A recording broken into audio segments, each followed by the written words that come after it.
Talk Shoes. Recorded live. Welcome to the Frank and Chris Show on the Revelations Radio Network.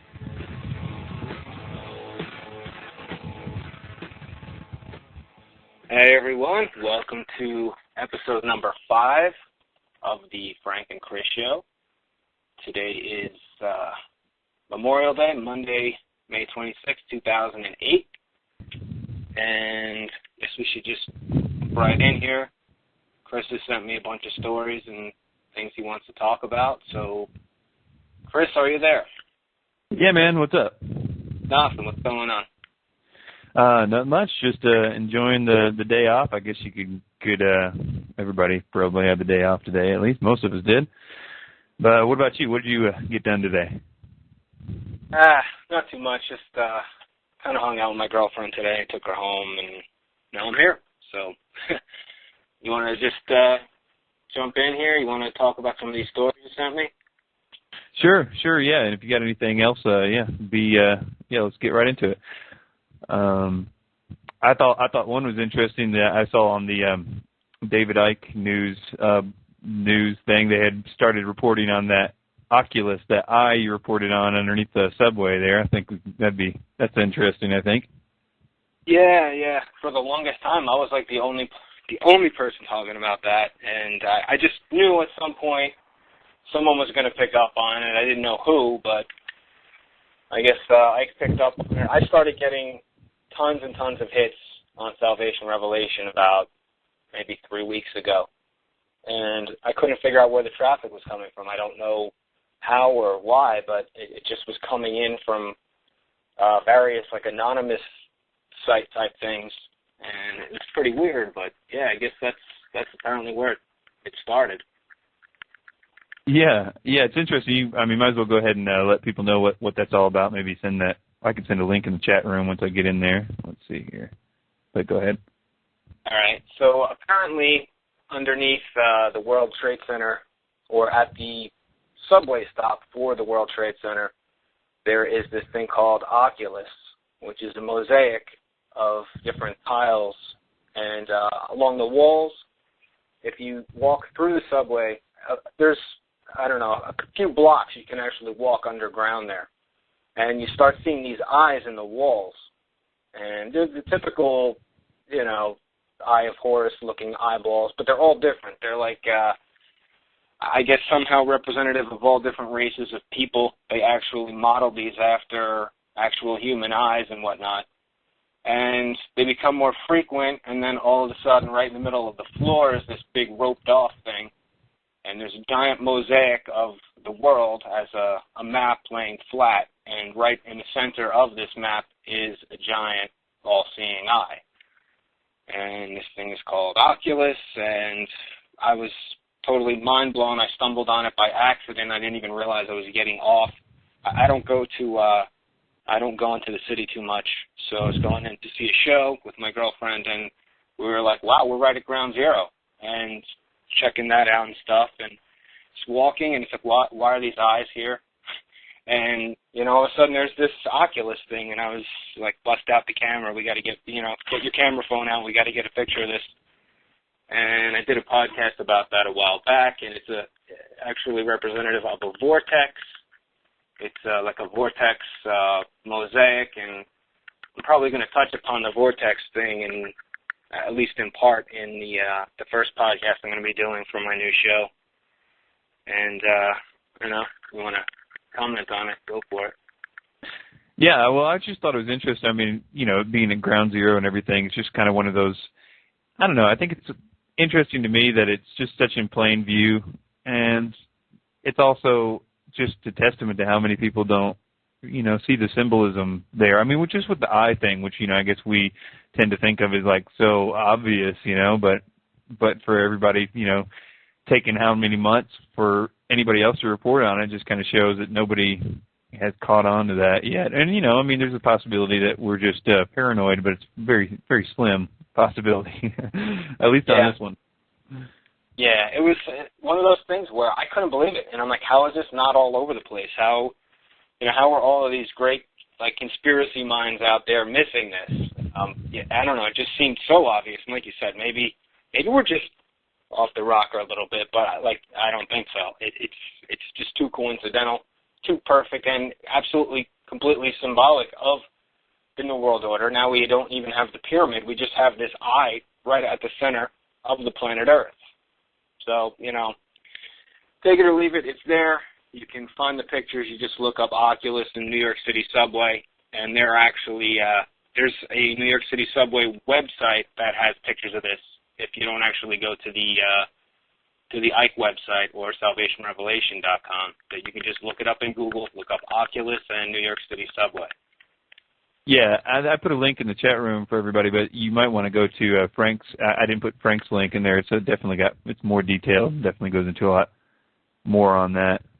So you might want to check that out, and I'm sure we could put that in there in just a minute. But yeah, so that's pretty interesting. I think I don't think the news links I had there really encompassed a lot of what was going on. It was just kind of just a cursory look at things. But I think one of the interesting things is the NASA, the Mars rover, the Phoenix. We talked a little bit about it last time, but the Phoenix landing on Mars and the symbolism there, especially as looking at NASA as some kind of like just, I don't know, it just really does seem like they're just doing global rituals all the time. And,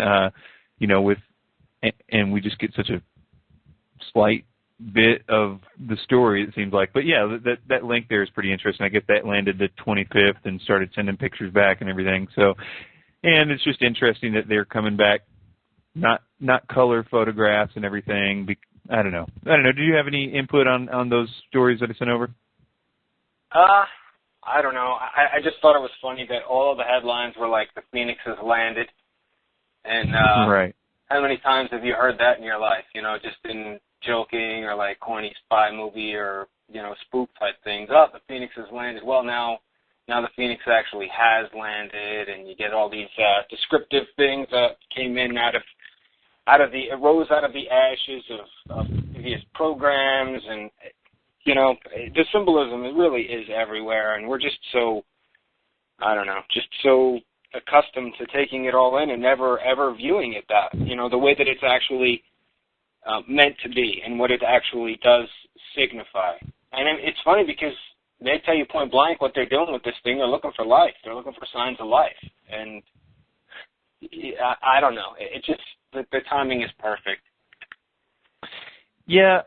Well, I think, one thing is interesting, if anybody's listening and not kind of catching the Phoenix thing, that has been referred to a lot by a lot of people. The Phoenix is in what let's call them the Illuminati types really look at as this Phoenix being the Antichrist, or that you just got to catch that symbolism real quick. They think the Phoenix is going to rise out of the ashes of the chaos of this big problem that they're going to create, and out of that will rise this person that they are looking forward to, where we as would be not looking forward to. But I think that's one thing that caught me on that is if you look at some of the things going on with the Harry Potter books.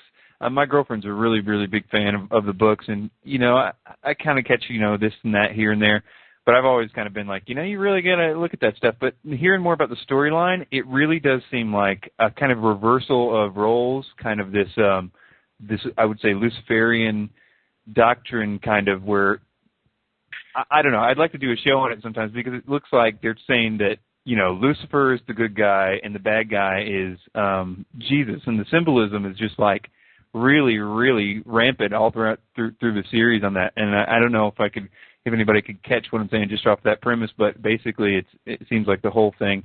I can't remember the what is it, the Rise of the Phoenix or something like that. It was one of them. I don't know, but but it's really interesting. I should go through that sometime. Yeah, definitely. It's not something that I don't think I've ever seen, or I've seen parts of those movies, and I definitely haven't read any of the books, but it's probably, really worth investing the time into doing a show specifically on that.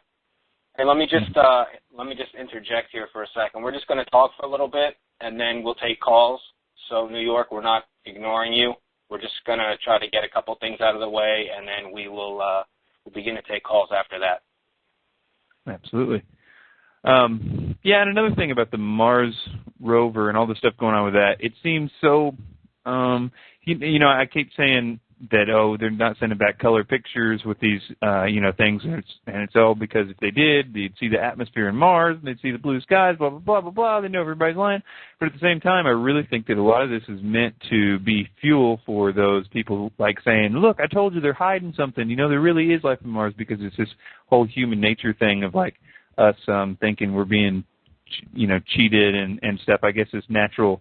I mean, we have been subject to so many, like, actual conspiracy theories. It's all, and in one respect, maybe it isn't time for them to reveal this card that they're going to play, because I do think that part of the card that they're going to play is something to do with Mars. Like, look, this proves, life on Mars, intelligent life, and maybe they're just waiting for the right way to present it, blah, blah, blah, blah, blah.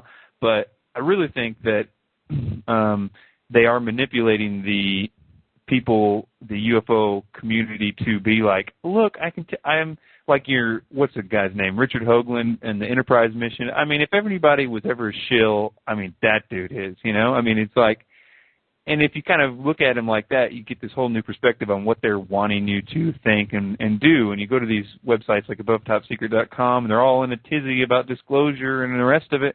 But it's so clearly a psyop. I mean, even on a very basic level, and at least more people are starting to interject now and say, hey, we might be doing exactly what we're supposed to be doing. Anybody ever thought of that, But anyway, any comments on that one? No, I don't know. You can speculate till you're blue in the face, but logically, if you look at a guy like Hoagland like that, or any of the other people out there, they want full disclosure, as opposed to what they believe or what they're espousing is basically, we're just going to get little bits and pieces, and we're not, that the powers that be don't view us as being ready for the truth and whatnot. So if that actually plays out, you could, looking now, say, well, it would be logical to find some sign of life, microbial or, something very, very tiny and maybe not intelligent yet, or, just something that really kind of shakes us up a little bit, and then, work into really preparing us for the big shock of our lives when, here it is. They are our great-grandfathers and great-grandmothers, and, they're from whatever planet of whatever, whatever solar system. I don't know. It just, I guess I'm just jaded, perhaps. Maybe we just are of a very small mindset that actually kind of can see beyond the different layers, because, like you said, guys like Hoagland and whatnot, they really do seem like they're just playing a role, and that role is just further indoctrinating us into, like, there's something hidden there, and we want it, we demand it. We need to know what the truth is, and, when we get the truth, it's not going to be the real truth, it's going to be the truth that they've constructed.